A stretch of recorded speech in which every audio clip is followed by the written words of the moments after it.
இந்திய நீதித்துறை வரலாற்றிலேயே இதுவரை நடக்காத, யாரும் நினைத்துக்கூட பார்க்காத ஒரு அதிரடி சம்பவம் இப்போது நடந்திருக்கிறது. பொதுவாக ஒரு வழக்கறிஞர் நீதிபதியிடம் வாதாடுவார், அல்லது ஒரு கைதி நீதிபதியிடம் மன்னிப்போ விடுதலையோ கேட்பார். ஆனால் இந்திய தலைநகர் டெல்லியின் முன்னாள் முதல்வர் அரவிந்த் கெஜ்ரிவால் ஒரு நீதிபதிக்கே கடிதம் எழுதி, இனி உங்கள் நீதிமன்றத்திற்கு நான் வரமாட்டேன், நீங்கள் விசாரிக்கும் எந்த வழக்கிலும் நான் பங்கேற்கப் போவதில்லை என்று பகிரங்கமாக அறிவித்திருக்கிறார். இது ஏதோ சாதாரண புறக்கணிப்பு அல்ல, இதை அவர் ஒரு சத்தியாகிரகம் என்று அழைக்கிறார். 2026ஆம் ஆண்டின் மிக முக்கியமான அரசியல் மற்றும் சட்டப் போராட்டமாக இது பார்க்கப்படுகிறது. ஒரு முன்னாள் முதல்வர் உயர்நீதிமன்ற நீதிபதி ஒருவரை ஒருதலை பட்சமாக செயல்படுவதாக குற்றம் சாட்டி இப்படி ஒரு முடிவை எடுத்திருப்பது ஏன்? இதன் பின்னணியில் இருக்கும் அதிரவைக்கும் தகவல்கள் என்ன? முழுமையாக பார்ப்போம். இந்த விவகாரத்தின் மையப்புள்ளி டெல்லி உயர்நீதிமன்ற நீதிபதி ஸ்வர்ணா காந்தா சர்மா. ஆம் ஆத்மி கட்சியின் மதுபான கொள்கை வழக்கில் கீழ்நீதிமன்றம் கெஜ்ரிவால் உள்ளிட்டோரை விடுவித்து உத்தரவிட்டிருந்தது. ஆனால் அதை எதிர்த்து சிபிஐ தாக்கல் செய்த மேல்முறையீட்டு மனுவை நீதிபதி ஸ்வர்ணா காந்தா சர்மா விசாரித்து வருகிறார். இங்கேதான் மோதல் ஆரம்பமானது. கெஜ்ரிவால் தரப்பு முன்வைக்கும் வாதம் என்னவென்றால், இந்த நீதிபதி நடுநிலையோடு செயல்பட வாய்ப்பில்லை என்பதுதான். இது ஒரு மிகப்பெரிய குற்றச்சாட்டு. இதற்காக அவர் சொல்லும் காரணங்கள் டெல்லி அரசியலில் மட்டுமல்ல, இந்திய நீதித்துறையிலேயே பெரும் விவாதத்தை ஏற்படுத்தியுள்ளது. இங்கே ஒரு விஷயத்தை நாம் கவனிக்க வேண்டும்.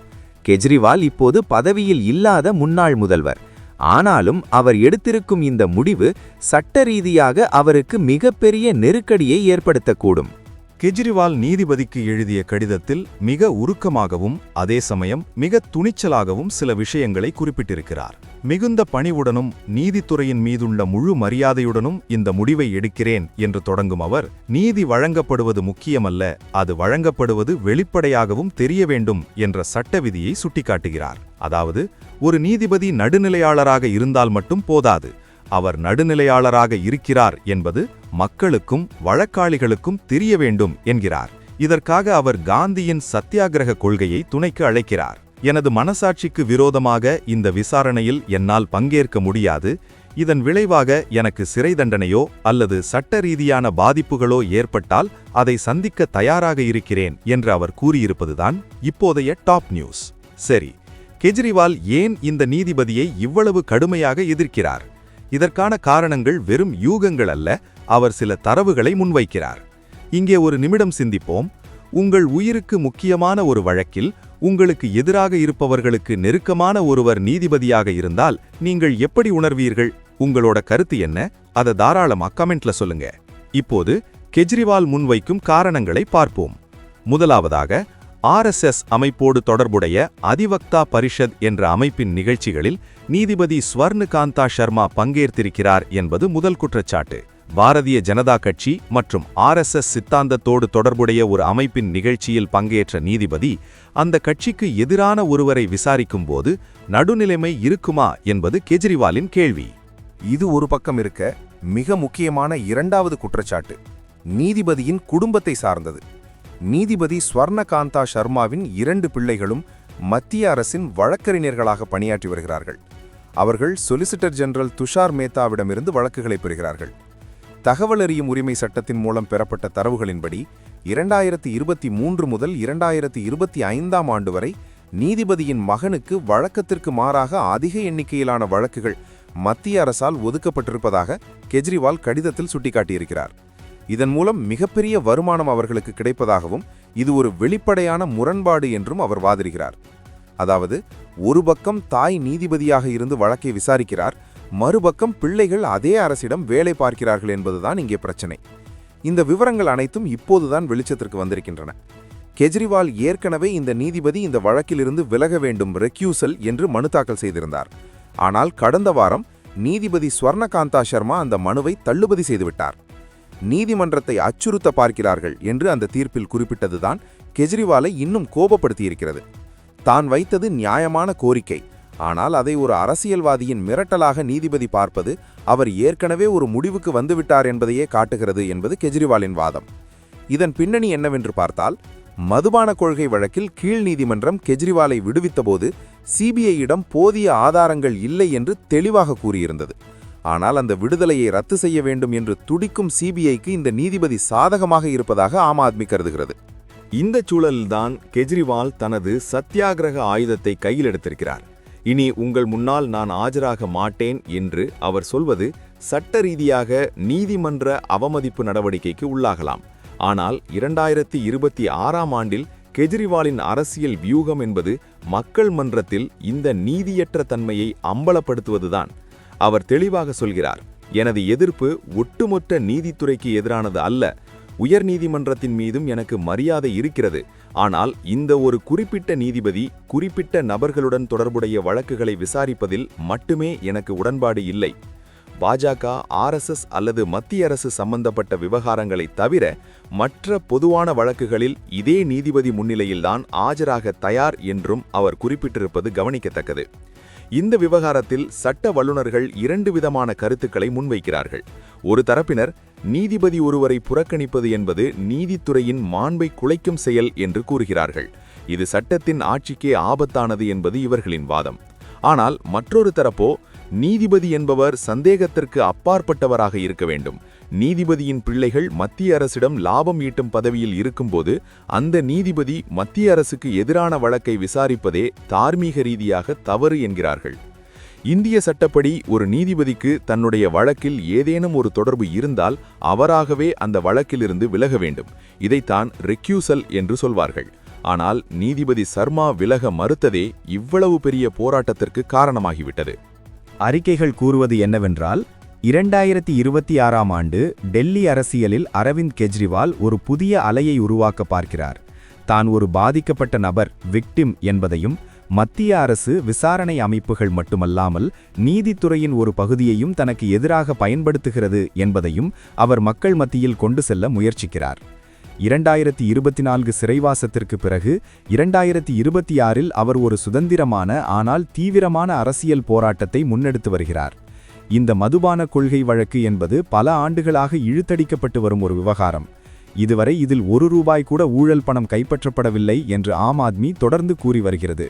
இந்த நிலையில் கீழ்நீதிமன்றம் கொடுத்த விடுதலையை எப்படியாவது தக்க வைக்க கெஜ்ரிவால் போராடுகிறார். இப்போது ஒரு நிமிடம் வரலாற்றை பார்ப்போம். 1922ஆம் ஆண்டு மகாத்மா காந்தி இதே போன்ற ஒரு நிலைப்பாட்டை எடுத்தார். இந்த சட்டங்கள் அநீதியானவை, எனவே இந்த நீதிமன்றத்தின் தீர்ப்பை நான் ஏற்க மாட்டேன், நீங்கள் கொடுக்கும் உச்சபட்ச தண்டனையை ஏற்க தயார் என்று காந்தி சொன்னார். கிட்டத்தட்ட அதே போன்ற ஒரு தொனியில்தான் கெஜ்ரிவாலின் கடிதமும் இருக்கிறது. எனது மனசாட்சிக்கு துரோகம் இழைக்க முடியாது என்று அவர் சொல்வது ஒரு பெரிய அரசியல் சதுரங்க ஆட்டத்தின் ஒரு பகுதி. ஒருவேளை நீதிமன்றம் இதை அவமதிப்பாக கருதினால் அவருக்கு மீண்டும் சிறை தண்டனை கிடைக்கலாம். ஆனால் 2026ஆம் ஆண்டின் சூழலில் மீண்டும் சிறைக்கு செல்வது கெஜ்ரிவாலுக்கு ஒரு அரசியல் பலமாக கூட அமையலாம் என்று சில அரசியல் ஆய்வாளர்கள் கருதுகிறார்கள். ஆனால் இங்கே சில முக்கியமான கேள்விகள் எழுகின்றன. ஒரு நீதிபதியின் பிள்ளைகள் அரசு வழக்கறிஞராக இருப்பது குற்றமா? இந்தியாவில் பல நீதிபதிகளின் வாரிசுகள் வழக்கறிஞர்களாக இருக்கிறார்கள். அது அவர்களின் தொழில் உரிமை. ஆனால் ஒரு குறிப்பிட்ட வழக்கை விசாரிக்கும் நீதிபதியின் பிள்ளைகள் அதே வழக்கில் தொடர்புடைய அரசிடமிருந்து பெரும் எண்ணிக்கையிலான வழக்குகளை பெறுவது என்பது நலன்களின் மோதல், அதாவது கான்ஃப்ளிக்ட் ஆஃப் இன்ட்ரெஸ்ட் என்ற வரம்பிற்குள் வரும். கெஜ்ரிவால் தனது கடிதத்தில் இதற்கான ஆதாரங்களை இணைத்திருப்பதாக கூறுகிறார். RTI மூலம் பெறப்பட்ட தகவல்கள் நீதிபதிக்கு எதிராக ஒரு வலுவான சந்தேகத்தை எழுப்புவதாக அவர் வாதிடுகிறார். இதன் பின்னணி என்னவென்றால், நீதித்துறையின் வெளிப்படைத்தன்மை பற்றிய விவாதம் மீண்டும் சூடுபிடித்துள்ளதாக சில ஊடகங்கள் தெரிவிக்கின்றன. சரி, இந்த விவகாரத்தில் பாஜகவின் நிலைப்பாடு என்ன? கெஜ்ரிவால் சட்டத்தை மதிக்க தவறிவிட்டார், அவர் நீதிமன்றத்தையே மிரட்டுகிறார் என்று பாஜக தலைவர்கள் குற்றம் சாட்டுகிறார்கள். நீதிபதியின் குடும்பத்தை சாடுவது தரம் தாழ்ந்த அரசியல் என்பது அவர்களின் கருத்து. ஆனால் கெஜ்ரிவால் இதை தனிப்பட்ட நபருக்கு எதிரான தாக்குதலாக பார்ப்பதில்லை. இது ஒரு அமைப்பின் நடுநிலைமை பற்றிய கேள்வி என்கிறார். 2026ஆம் ஆண்டு நிலவரப்படி டெல்லியில் விரைவில் சட்டமன்ற தேர்தல்கள் வரவுள்ளன. இந்த நேரத்தில் கெஜ்ரிவால் இப்படி ஒரு பெரிய ரிஸ்கை எடுத்திருப்பது அவர் தனது நேர்மையை நிரூபிக்க துடிக்கிறார் என்பதை காட்டுகிறது. இந்த வழக்கு இப்போது எங்கே செல்லும்? பொதுவாக ஒரு தரப்பு ஆஜராகவில்லை என்றால் நீதிபதி தன்னிச்சையாக தீர்ப்பளிக்க முடியும். ஒருவேளை நீதிபதி ஸ்வர்ணகாந்தா சர்மா சிபிஐக்கு ஆதரவாக தீர்ப்பளித்தால் கெஜ்ரிவால் மீதான விசாரணை மீண்டும் தீவிரமடையும். ஆனால் கெஜ்ரிவால் இப்போது ஒரு விஷயத்தில் தெளிவாக இருக்கிறார். நீதி கிடைக்காது என்று தெரிந்த ஒரு இடத்தில் நீதி கிடைப்பது போல நடிப்பதில் விருப்பமில்லை என்பதுதான் அவர் சொல்லும் செய்தி. பொதுவான பின்னணியில் பார்த்தால் இந்திய அரசியலில் இது ஒரு புதிய கலாச்சாரம். இதுவரை ஆட்சியாளர்கள்தான் நீதிமன்றங்களை இப்படி புறக்கணிப்பார்கள். ஆனால் ஒரு எதிர்க்கட்சி தலைவர், அதுவும் முன்னாள் முதல்வர் இப்படி செய்வது இதுவே முதல் முறை. இப்போ பலருக்கு ஒரு சந்தேகம் இருக்கலாம், கெஜ்ரிவால் ஏன் உச்சநீதிமன்றத்திற்கு போகவில்லை? உண்மையில் அவர் உச்சநீதிமன்றத்தையும் அணுகியிருக்கிறார். ஆனால் உயர்நீதிமன்றத்தில் விசாரணை நிலுவையில் எடுக்கும்போது உச்சநீதிமன்றம் பொதுவாக தலையிடாது. ஆனால் இந்த கடிதத்திற்கு பிறகு உயர்நீதிமன்றம் என்ன நடவடிக்கை எடுக்கப் போகிறது என்பதை பொறுத்து இந்த விவகாரம் உச்சநீதிமன்றத்தின் அரசியல் சாசன அமர்வுக்கு கூட செல்ல வாய்ப்புள்ளது. ஏனென்றால் ஒரு வழக்காளியின் மனசாட்சிக்கும் நீதிமன்றத்தின் அதிகாரத்திற்கும் இடையிலான மோதலாக இது மாறியிருக்கிறது. இது வெறும் கெஜ்ரிவால் பற்றியது மட்டுமல்ல, இந்திய நீதித்துறையின் நம்பகத்தன்மை பற்றியது. அடுத்த சில நாட்களில் டெல்லி உயர்நீதிமன்றத்தில் பரபரப்பான காட்சிகள் அரங்கேறப் போகின்றன. நீதிபதி இந்த வழக்கை வேறு அமர்வுக்கு மாற்றுவாரா அல்லது கெஜ்ரிவால் மீது நீதிமன்ற அவமதிப்பு வழக்கை எடுப்பாரா? எது நடந்தாலும் அது 2026ஆம் ஆண்டின் மிகப்பெரிய சட்ட போராட்டமாக அமையும். இந்த மொத்த விவகாரத்தையும் பார்க்கும்போது நமக்கு ஒன்று புரிகிறது. அதிகாரம் என்பது வெறும் சட்டத்தில் மட்டுமல்ல, மக்களின் நம்பிக்கையில் இருக்கிறது. அந்த நம்பிக்கையை மீட்டெடுக்கவே கெஜ்ரிவால் இந்த சத்தியாகிரகத்தை கையில் எடுத்திருக்கிறார்.